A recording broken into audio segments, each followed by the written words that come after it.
Hey y'all, this is Dick Darren from StraightHustling.com. Are you a hunter or just like to target shoot and have a good time? Then you need to check out Freedom Munitions.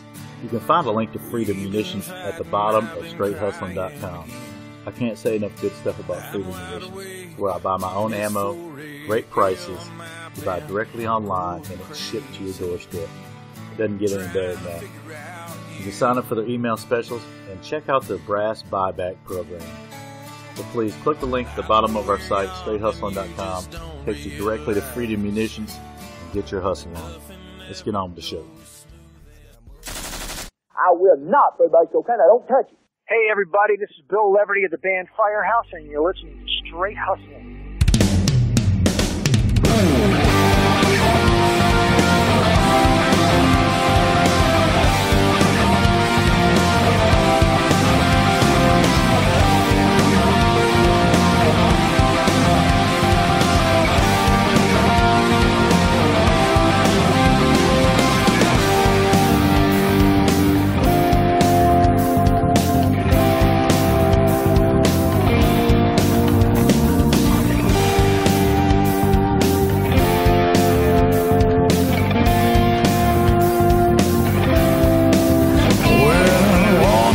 Memories from yesterday have shown an image of my shadow all alone. You were the one. All right, welcome back to Straight Hustling. This is Dick Darren and Stu. How's it going? No Money Mike again, but we got a good guest tonight. We got Bill Leverty from the group Firehouse. Back in the day, they're still touring. Sold a ton of records. We're going to get him on here and talk about how he started playing the guitar and how he actually got in the band Firehouse and what he's doing now in his career. So it'll be cool to see what's going on with him after all these years. Yeah, I was looking at some stuff. They're still performing all the time. It's great, man. Bands back from the day we used to listen to, still kicking it. Yeah, all the good ones are still going, boy. So if you get a chance to see Firehouse sometime this year, go out there and check them out. Let's get Bill on the phone and see what's going on. Get your hustle on, Bill. Dick Darren, how you doing? Hey, good. How you doing? Is this Bill? This is he. All Thanks right. for calling. Great, man. Yeah, I got also Stu on the phone with me. How's it going, Bill? Hey, Stu, how you doing, man? Oh, shoot. Living the dream. Me too, buddy. Paycheck to paycheck. Can you hear us pretty good? Oh, yeah. All right. I'm putting down the freebase pipe for a minute. We're just firing ours up. Yeah, that was good. Yeah, that's some crazy stuff or what, man? I've seen that a while back and had to pull it back out. That's a funny one. I've never seen that one. I've seen a lot of them, and it's kind of amazing how many things go viral these days. But that one's got 500,000 hits. Oh, did it really? Yeah, pretty good. We're talking about the Alabama Rehab. Yeah, that was a funny one. I hope it's not true. Yeah, I like how it goes. But I don't base at the altar. You gotta have some standards and That's some morals. right. You got to draw the line somewhere. All right. Well, man, thanks for coming on. I wanted to get you on here and kind of get a little background of back in the day when you were playing and kind of what you're doing now. And Well, I really appreciate you guys taking the time to call and chat with me. It's really, really cool. Glad to be on the show. oh man, it's cool for you to come on here, man. You're the guitar player. You got all the talent. We're just making a phone call. Dude, I really don't. Because I listen to guys like Steve Morrison, I go, I suck. So that's the way my life is. We'll send you our latest audio track, and you can really feel good about yourself. So how long have you been playing the guitar? What time is it? Oh, it's 5:32 p.m. Central Time. All right. Well, I started kind of late in life, as you can probably tell by listening to me. Whatever. I started when I was 15, whereas our drummer for Firehouse started when he was 3 playing Oh, drums. damn. So it's kind of late for me. I got lessons. It was a group lesson kind of program where they taught you chords instead of put a piece of sheet music in front of the kid and say, play row, row, row your boat and bore the kid to tears and make him learn scales and stuff like that. I learned a D chord, then a C chord, then a G chord, and then I could play Sweet Home Alabama, and then I was hooked. Oh, okay, yeah. Well, man, 15's late. I was just thinking about picking it up, but I guess it's really too late for me then.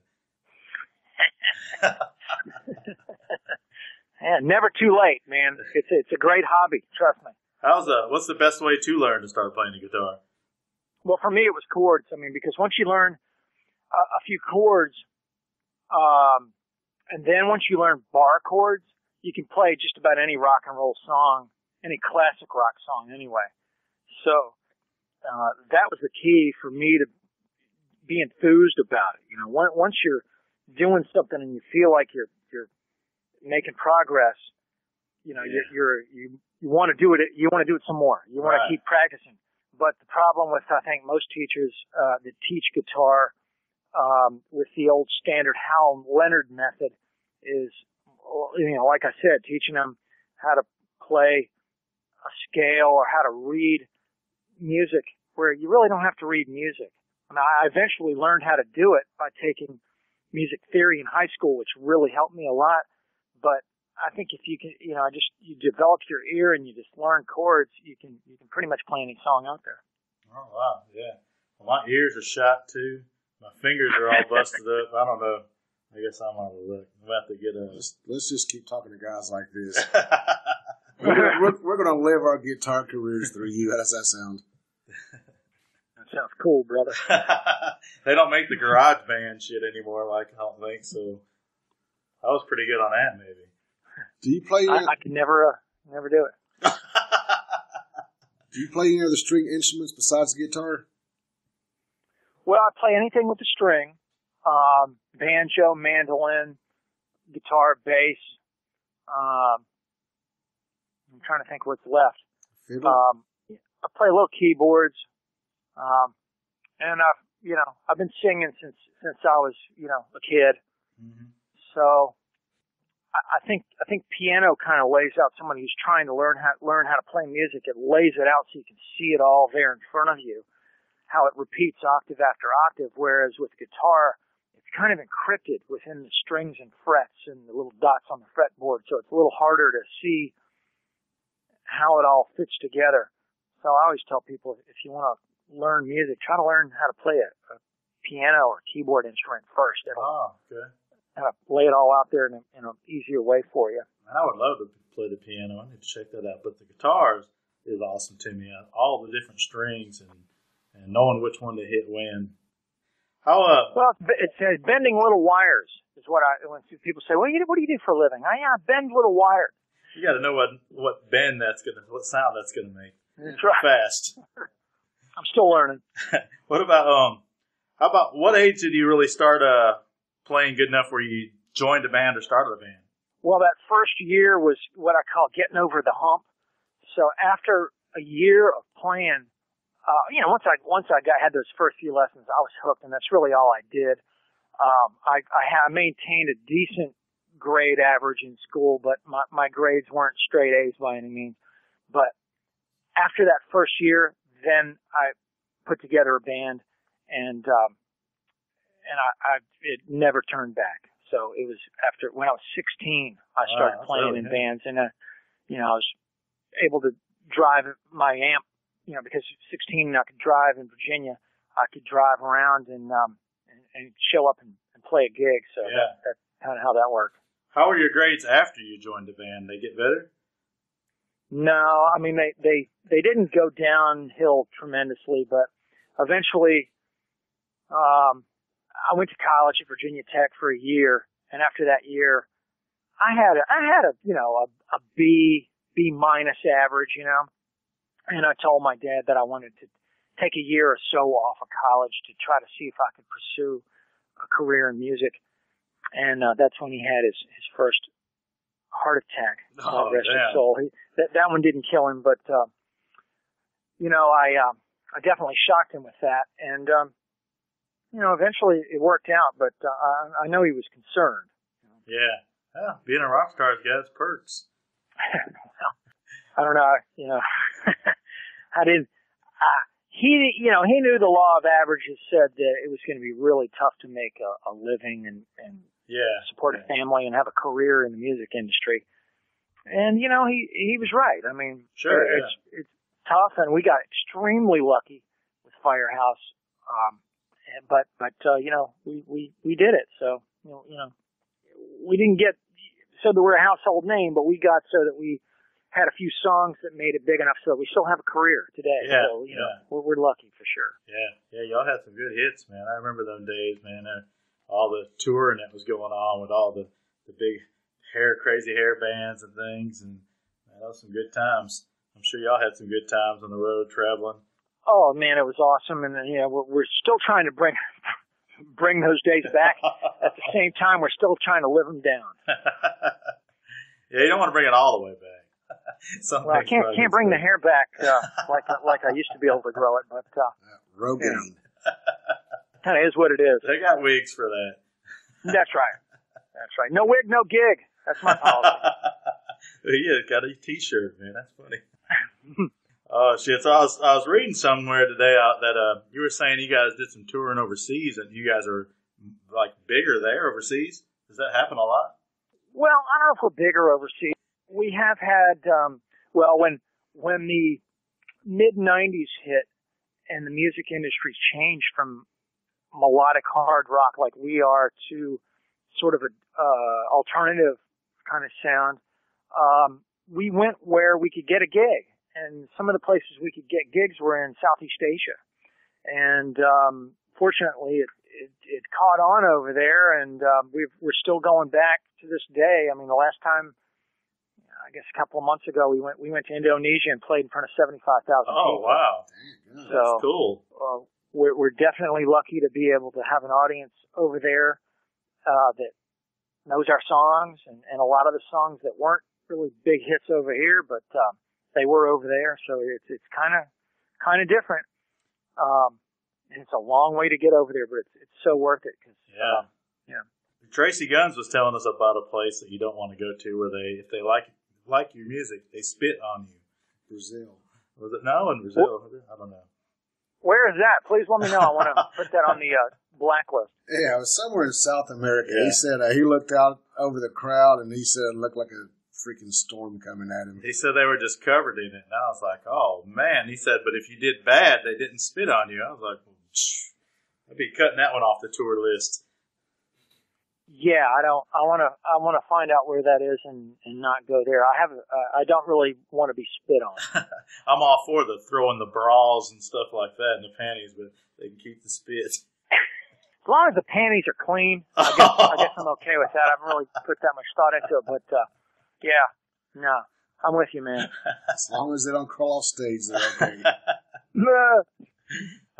Shoot. So what's it like playing guitar and, what was it like playing guitar in Firehouse on acid? Or were y'all like... Never done that.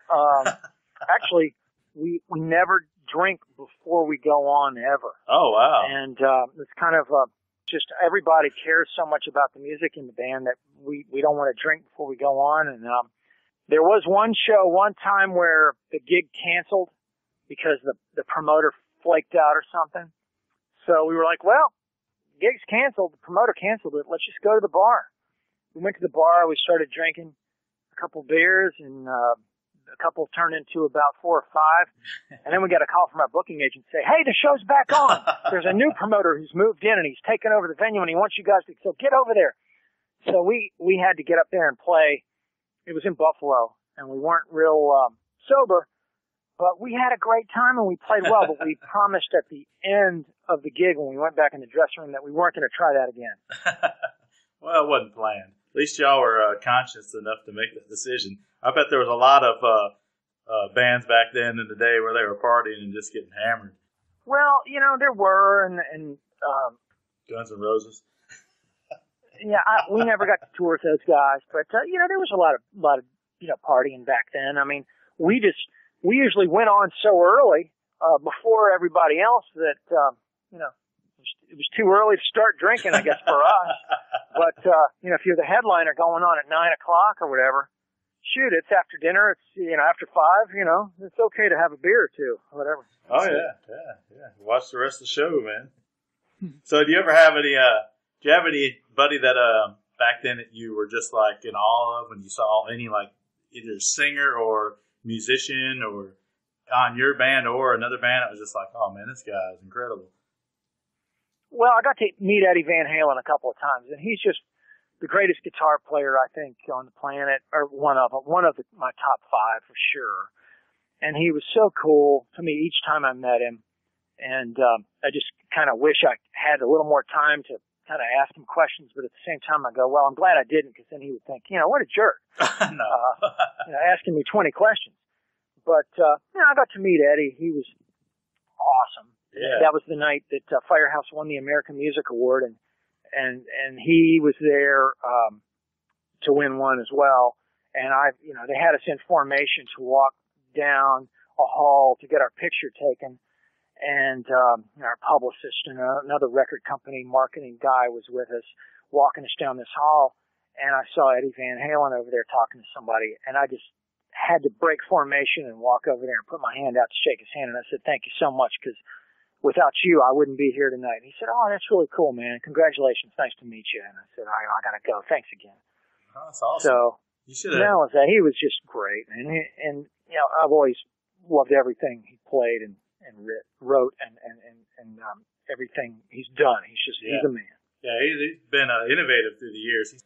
Yeah, Frank Zappa said that Eddie Van Halen reinvented the electric guitar. And I just think that's a really poignant way of putting it. Frank Zappa was always stoned, though. I didn't know that he did any substance at all. I just know his music was so deep and well thought out and so genius level, and so was his lyrics, and so was his conversation. Yeah. That that guy, the world needs more people, like that. I mean, they don't make many people like that. Yeah, you got 2 Frank Zappa fans here, man.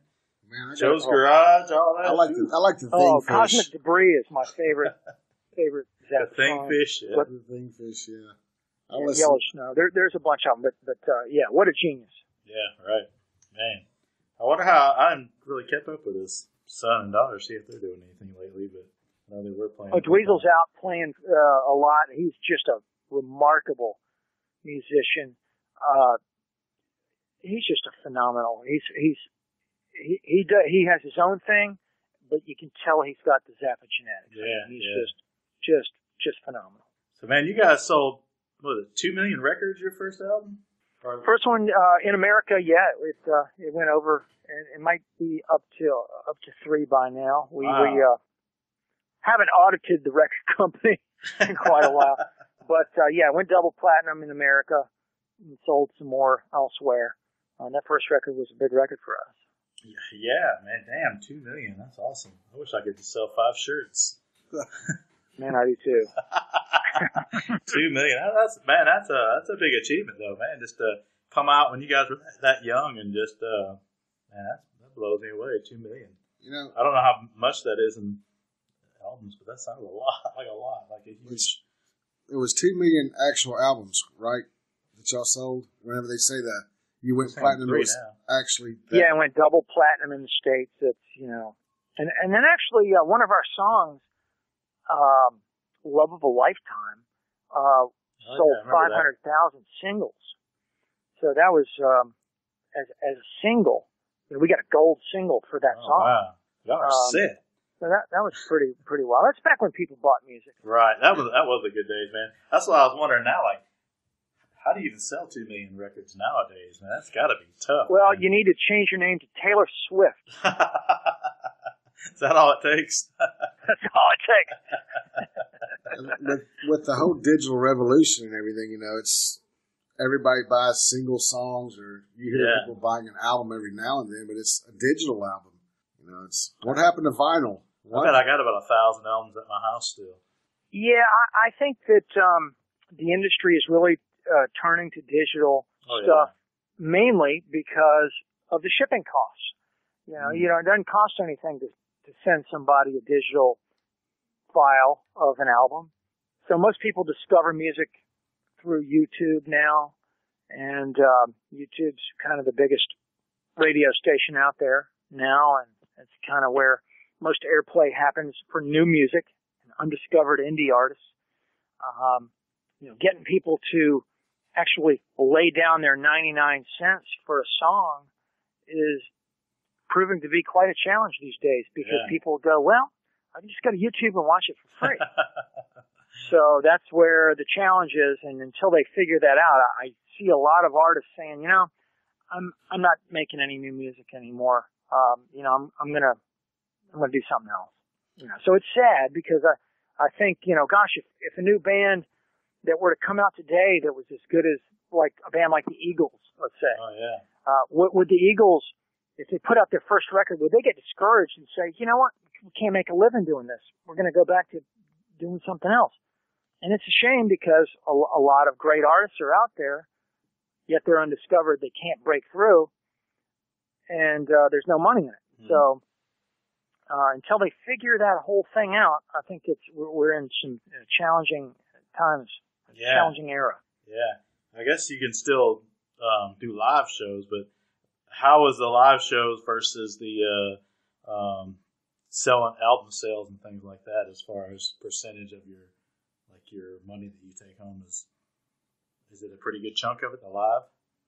Well, the live touring business for most bands is their bread and butter, and we're no exception. Okay. The being able to go out and play live is what we always wanted to do anyway. We love to play music, and we loved it when we were playing cover tunes, and we loved it even more when we wrote songs and got to play our own songs, and people liked them, and then they'd come back and they'd sing along. Yeah. So I think a lot of that is kind of the big gratification that, reason why we do this is to get out there and play live. Yeah. So what are you kind of doing nowadays? I know you got a lot of solo stuff you're doing, right? Are you singing and playing guitar? Yeah, I put out 4 solo albums so far as Bill Leverty, and I'm working on my 5th one now. And with the latest way I do it is when I finish a song, I release it as a single, so you can go and download it right away, and also so that I don't have to sit on it until I finish 10 of them so I can put out an album. I have a lot of anxiety issues, so when I have to sit on it and wait for months and months, it drives me crazy. So it's kind of good that I can just say, I'm done with this, I'm putting it out right now. Yeah. In the old days, you'd finish a song and you'd have to wait until you go and get the whole album done. Not anymore. So that's cool. I mean, I've got 5 or 6 songs done that I've released. You can get them on Leverty.com. They're also on iTunes and Amazon and CD Baby and the other ones. But what about YouTube? Yeah, I've put out a video for a few of those songs. Videos take a lot of time, and they're kind of a pain to do. But again, with my anxiety, I finish a song and I go, I really want people to see this, or hear it rather. And the only way they're going to hear it is if they get to see it on YouTube.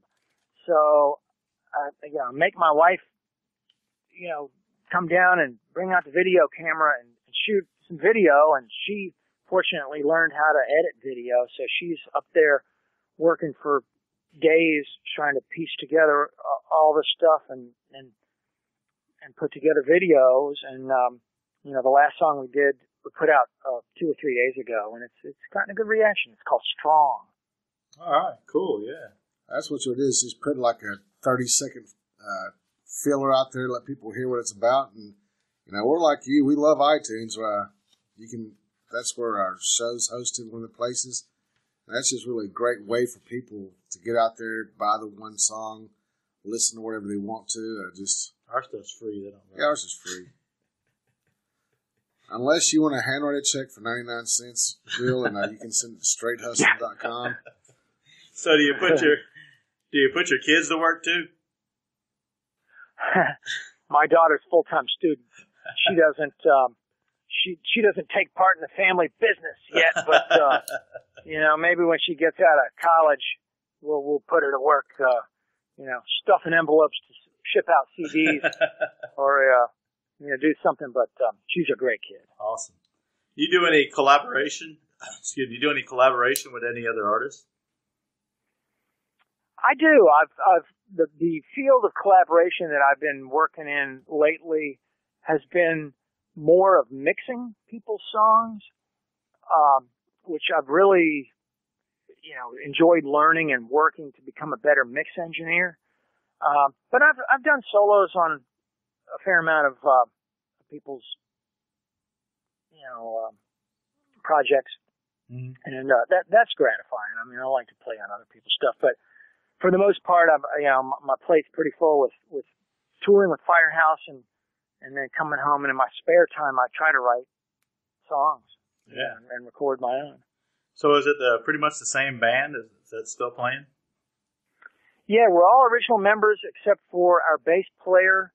We got Alan McKenzie, who's been with us for 12 years now. We call him the new original member. And he's just an awesome guy, awesome bass player, great singer, and he just adds so much to our band. That's awesome. He was the lead singer, bass player for the biggest Rush tribute band in the country. And we snagged him. He was, Janie Lane snagged him for Janie Lane's solo band for a while, and then we got him. So we're really glad to have him. Oh yeah. Most of the rock stars that we talk to, man, everybody's bounced around and bounced around and bounced around, and you guys all seem to stick together. That's cool. Yeah, we like playing our music, and we like hanging out with each other. So there's really, it's a good vibe in our camp. So where do you live now? I live in Virginia. Does everybody pretty much live in the same area? No. The drummer and I live in Virginia. Bass player lives in Ohio. Singer lives in Florida. So we get away from each other long enough so that we can stand each other, and then we show up again at the next gig, and we go to our own little corners again. Maybe that's the key, that separation. Yeah. That's one key, I mean, I think, sometimes you got to get away to kind of get along, So who came up with the name Firehouse? Our drummer did. We used to be called White Heat. And we found out when we did a trademark search that there were about 5 or 6 other White Heats around. There was a White Heat swing orchestra also in Chicago, and there was a White Heat in Canada. So we had to change the name. So we thought about it for a long time, put a lot of names down, and our drummer, Michael, came up with the name Firehouse.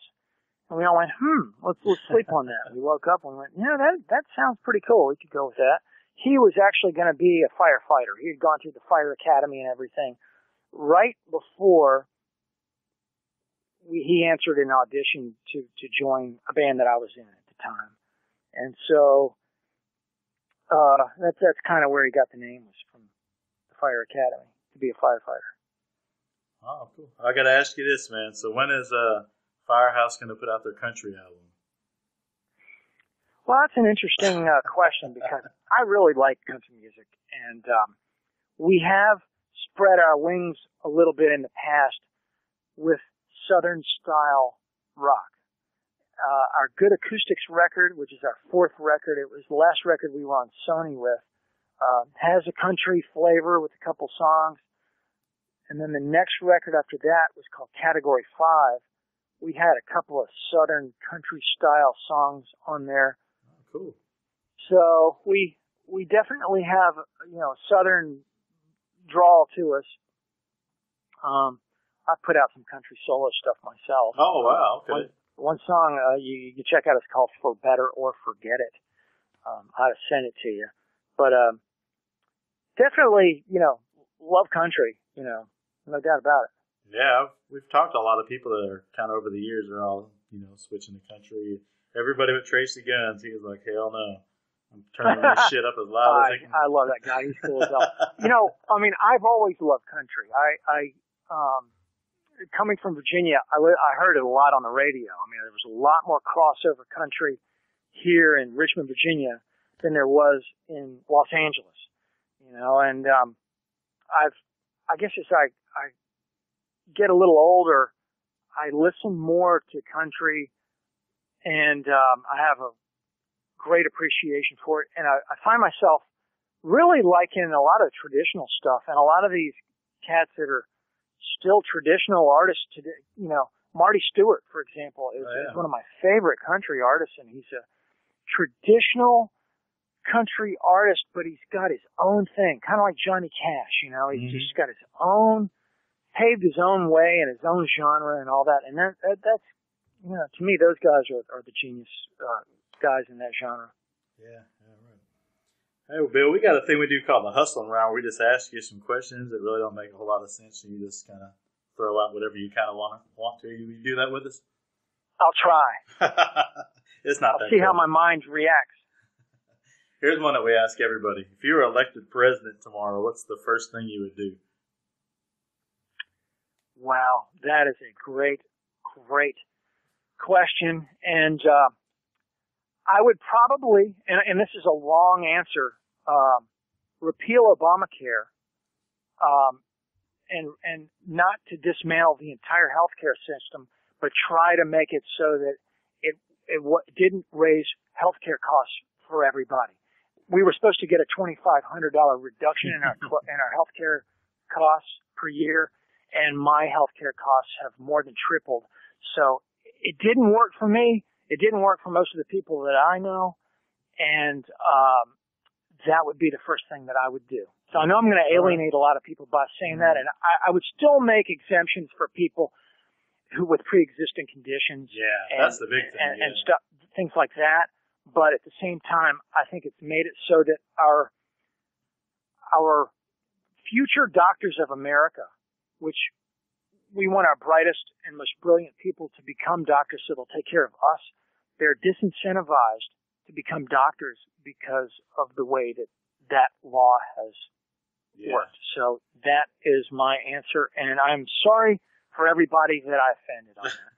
Well, it will be interesting next 5-10 years to see what it does with the doctors and see if they still have that ambition to go out there and do their job, and actually, kids coming through college, if they still want to pursue that, it'll be interesting. It's a challenging time for us. So maybe it'll go down 2,500 after it goes up 10,250. Maybe. That's right. Maybe that's the plan. So you still got a ways to go before you get there, I think. Before you get that deduction. Oh, shoot. All right. What about, what's your favorite thing to drink? Red wine. I mean, at night. Coffee in the morning. Yeah, me too. Green tea in the middle of the day. Okay. How about for the next president, you got Hillary Clinton, Jeb Bush, Hank Williams Jr., or Johnny Knoxville? I'd probably go with Hank Jr. on that. I think he's a good leader. That'd be pretty cool to see how he does in the White House. He's crazy. Oh man, that would definitely be interesting. What's the craziest band that you might have came across during the years? You mean the most crazy kind of don't care, band just members? Go out and have a good time. Yeah. We've had so many great tours. I mean, the first big tour we ever had was Warrant, and those guys, as nice and as down to earth as they are, and they're just wonderful people.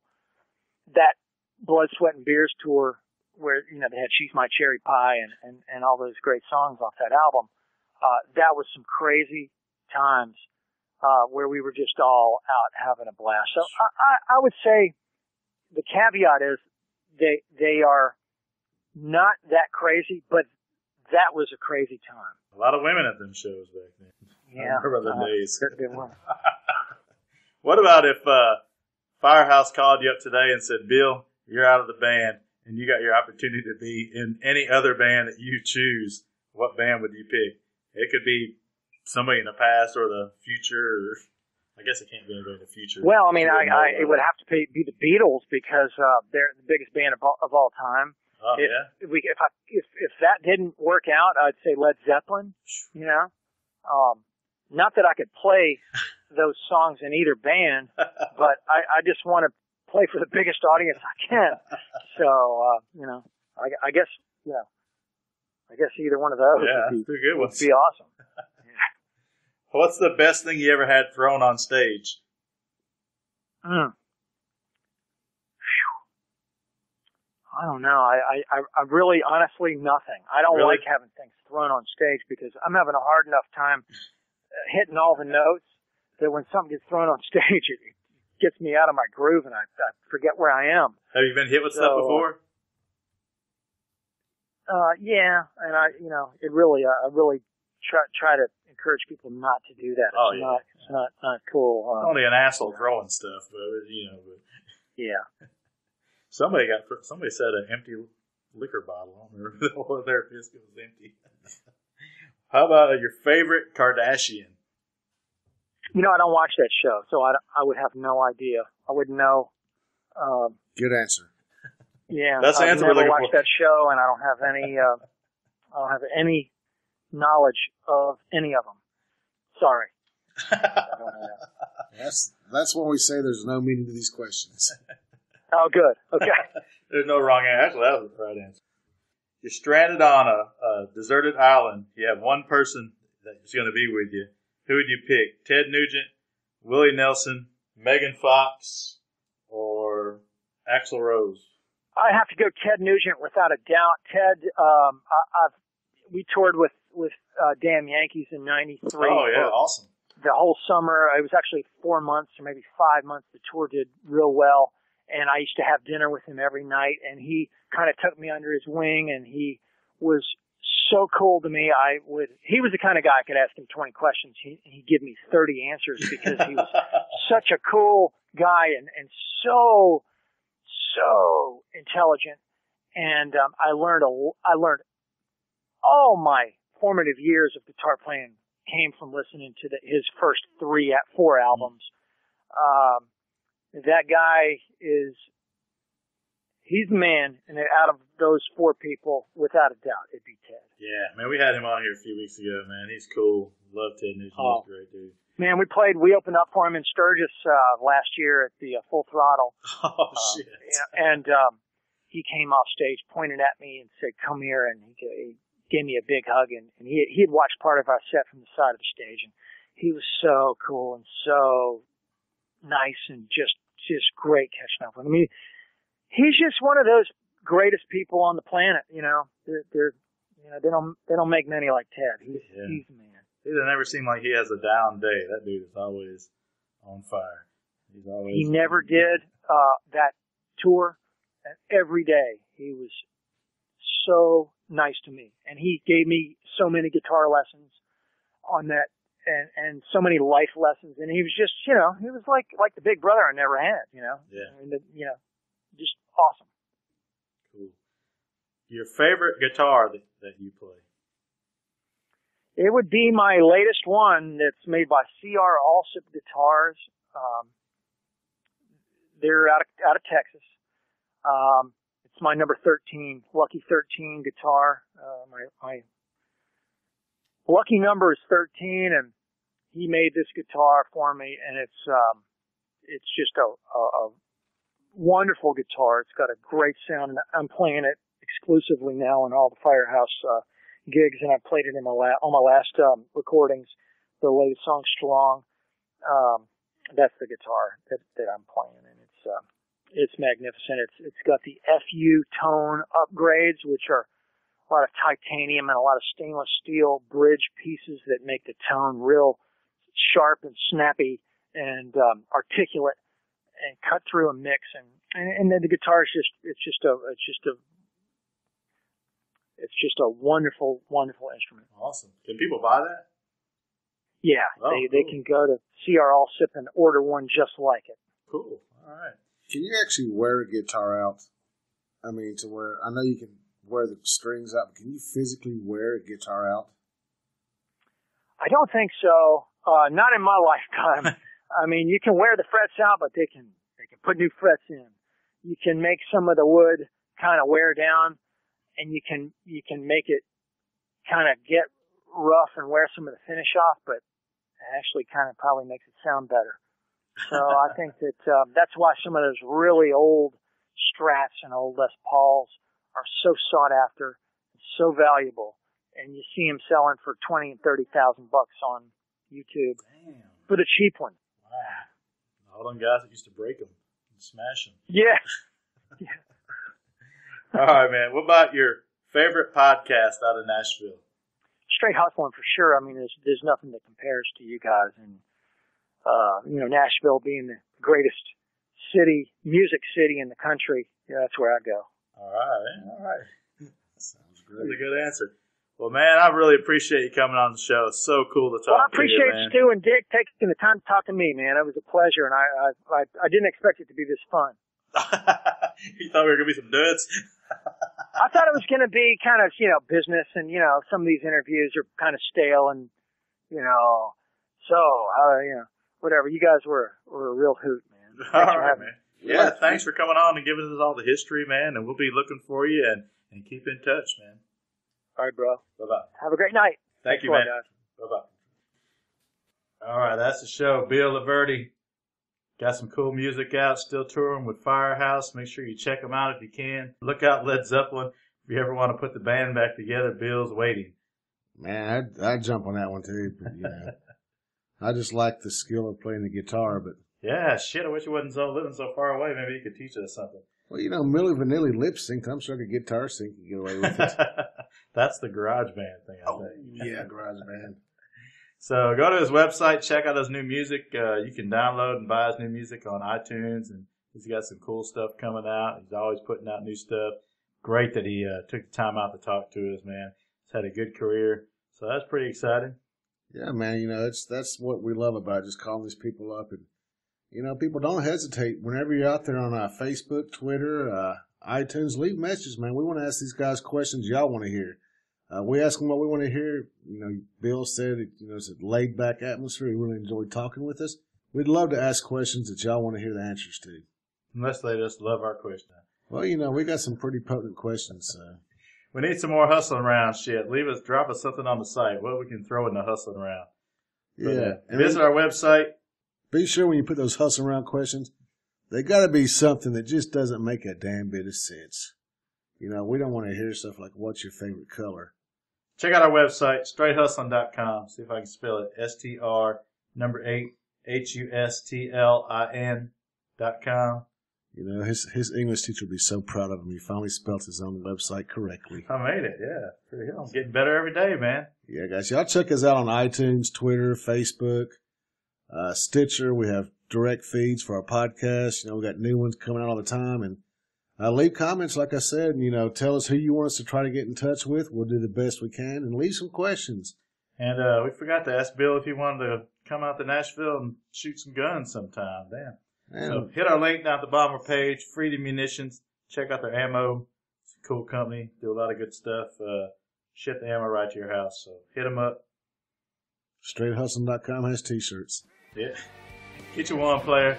All right. If you ain't hustling, you ain't living. We're out. Every day, you want my heart.